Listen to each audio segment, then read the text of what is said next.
ઉત્તરનો પર્વતીય પ્રદેશ. આ જે ભાગ છે હિમાલયનો, એ હિમાલય પર્વત શ્રેણી એ કોઈ એક પર્વત નથી, પરંતુ એ 3 વિભાગોમાં વહેંચાયેલી છે. આપણે વાત કરીએ તો અહીંયા જે અફઘાનિસ્તાન ત્યાં પામીરની ગ્રંથિ આવેલી છે, એમાં હિન્દકુશ શ્રેણી આપણે એવું નામ આપીએ છીએ.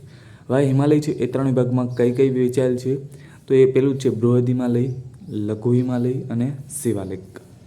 હવે આમાં પણ જોઈએ તો આ હિમાલય છે એ સમગ્ર પર્વતમાળાની સૌથી ઊંચી પર્વતમાળા ગણવામાં આવે છે, જે બૃહદ હિમાલય. હવે એમાં 40થી વધારે આ જે ભાગ છે ને આપણે જોઈએ, બરાબર, તો એ જે ભાગ છે એમાં 40થી વધારે એવા શિખરો છે કે ભાઈ જેની ઊંચાઈ 7000 કરતાં પણ વધારે ઊંચી છે. એમાંનું જ એક આપણે જોઈએ તો આવશે માઉન્ટ એવરેસ્ટ. એની ઊંચાઈ છે 8838 મીટર, 8838 મીટર સુધી ફેલાયેલું છે. તો એવી જ રીતે ભારતમાં જે નેપાળ અને ચીન એની જે સરહદે આવેલું છે. પછી આવશે કેસ્કવેર. તો કેસ્કવેર છે એ પણ અહીંયા આપણે આવેલું છે. એ ભારતનું સૌથી ઊંચું શિખર છે. એની જે ઊંચાઈ છે 8611 મીટર સુધી ફેલાયેલ છે. આ સિવાય જે પર્વત શ્રેણી છે તો એ પર્વત શ્રેણીમાં કેટલાક ઘાટ આવેલા છે, જેમ કે જેલાપલા, નાથુલા, સિપકીલા. તો એ બધા ઘાટ છે એ આ જ પર્વત શ્રેણીથી વચ્ચેનો જે રસ્તો છે એને ઘાટ આપણે એવું નામ આપીએ છીએ.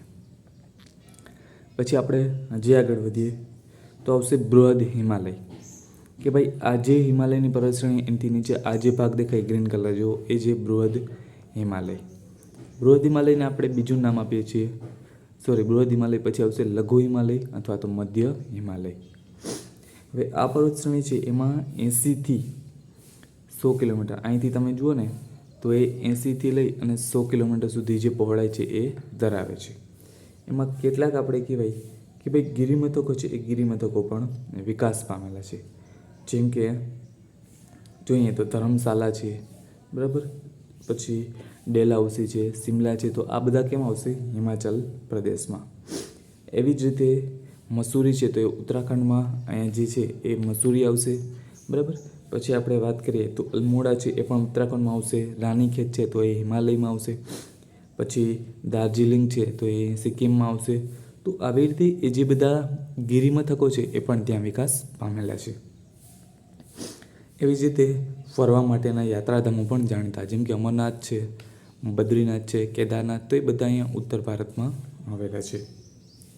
પછી આવશે ત્રીજી હિમાલયની હારમાળા. તો એ જે આ જે ભાગ રહી કેસરી કલરની, એ ત્રીજી હિમાલયની પર્વત શ્રેણી તરીકે આપણે ઓળખીએ છીએ. આ હિમાલયની પર્વત શ્રેણી છે તો એમાં શું છે કે ભાઈ જેને આપણે સૌથી પહેલાં તો બાહ્ય હિમાલય તરીકે ઓળખીએ છીએ. આ હિમાલયમાં જે કહેવાય કે ભાઈ સ્થાનિક ભાષા છે એને દુનના નામે ઓળખે છે. એટલે કે આ હિમાલયમાં 1000 મીટરથી પણ ધરાવતી શિવાલિકની હાર